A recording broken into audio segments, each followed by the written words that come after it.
अक्सर आजकल देखा जा रहा है कि जिनका हेल्दी शरीर हो जाता है, उनको अक्सर ये कहा जाता है कि अगर आप आधे घंटे सीढ़ियों पे चढ़े, तो साँस फूलने लगता है, ज़्यादा देर खड़े रहते हैं, उनका बॉडी में पेन होने लगता है। तो आखिर ऐसा क्यों हो रहा है? खान-पान की वजह से हो रहा है, फिर उनका कुछ जेनेटिक इश्यू आ रहा है जो देखिए, जो जेनेटिक तो एक बहाना है। उनके परदादों को ऐसा होता था क्या? उनके पिताजी को ऐसा होता था क्या?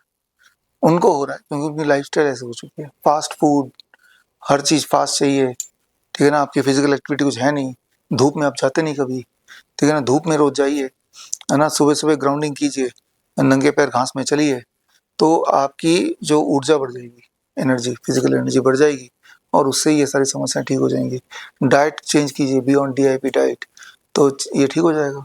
अब मान लो आपका किसी का वेट 100 केजी का है, जबकि उसके बॉडी स्ट्रक्चर 50 केजी वेट उठाने के लिए बना है, तो वो फालतू वेट लेके चल रहा है ना? तो ये मिक्स है, कोई एक कारण नहीं है, लेकिन ये है कि यूँ मान के चलिए कि आपके डाइट में अनकुक्ड फूड रॉ कितना है, ये डिसाइड करेगा आप कितने हेल्दी हैं। क्या 50% है? मैं तो ये बोल रहा हूँ कि आप एक ऐसा आदमी दिखा दीजिए जिसके डाइट में 50% रॉ वेजिटेबल्स एंड फ्रूट्स हैं और वो बीमार हो ही नहीं सकता। अगर किसी के कोई हेल्दी है तो वो ये कर रहा होगा, जो कि हम एक टाइम पे करते थे, हमारे दादा, परदादा, हमारे पिताजी सैलेड वगैरह खाते थे। अब आप देखेंगे कि आज के बच्चे को पूछिए कि वो आखिरी बार केला कब खाया?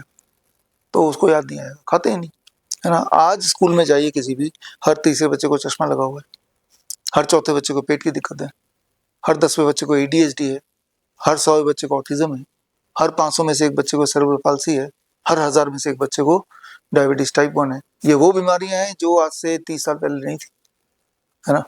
तो फैक्टर्स तो कई सारे हैं, लेकिन ये इंसान खुद भी सोच सकता है कि मेरे पेरेंट्स क्या-क्या करते थे जो मैं नहीं करता हूँ और वो क्या नहीं करते थे जो मैं करता हूँ।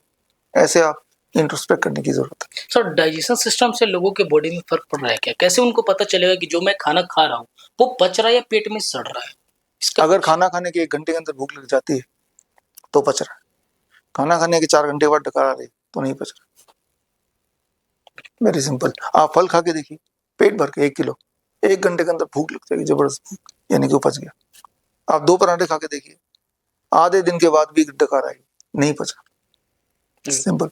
सर एक एक छोटा सवाल लूँगा, आपने कहा कि खाने पे कंट्रोल को, लेकिन आपने देखा होगा कि आजकल की जो यंगस्टर है वो ज़्यादातर जिम वगैरह जा रहे हैं, अच्छा डाइट वगैरह भी फॉलो कर रहे हैं। इसके बावजूद भी आजकल देखा जा रहा है कि अचानक से उनको हार्ट अटैक आ रहा है। कोई चापाकल चलाते हुए गिर जा रहा था, कोई वर्कआउट करते हुए गिर जा रहा है। फिर ऐसे में कैसे देखा जाए कि हेल्दी डाइट होने के बावजूद भी इस तरीके का देखिए, खबरें ये आ तो रही हैं? एक स्पेशल केस है, जो आप देख रहे हैं पिछले 5 साल से, 2021 के बाद से देख रहे हैं, दैट इज़ सडन डेथ, है ना? That is because of Covid vaccine.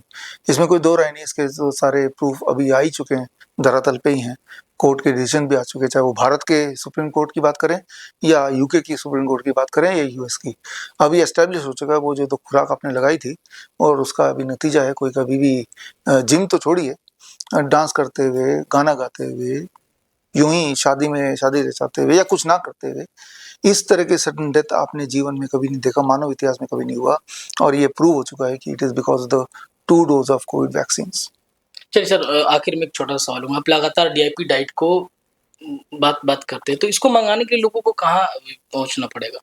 DIP diet का सिर्फ इतना मतलब है कि 12 बजे तक फलों पे रहना है, ढेर सारा फल खाना है। मान लो मैं 70 केजी का हूँ तो 700 ग्राम फल खाना ही है।